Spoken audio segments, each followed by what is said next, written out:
Bwana kama unavyoona hapa mbele yangu nimewaletea minzani kutoka India. Hii ni minzani ambayo inatokea India. Hii ni ya mshare. Umeona? Ukiweka jiwe lako huku unapima mchele, wewe balance unaiangalizia hapa katikati. Minzani ya uhakika. Minzani ambayo ishakaguliwa, unaona? Minzani ambayo inatokea India. Hii minzani inakuja na seti yake ambayo kama hivyo unavyoiona hii. Umeona? Hii ni kilo 2, kilo 1, nusu, robo na gramu 100. Umeona? Hii ni kilo 2, jiwe la kilo 2. Umeona? Kilo 1,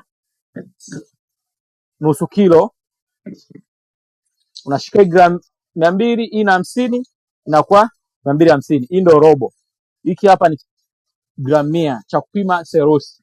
Hizi minzani zinapatikana hapa dukani kwetu kwa Laki70 tu. Mikoani tunatuma kwa baada ya kulipia hela mzigo na hela ya usafiri. Uaminifu wetu ndogo wetu. Karibuni sana. Tunapatikana Kariakoo. Ukitaka kuja dukani tunapatikana Kariakoo, mtaa wa Pemba. Karibu na soko.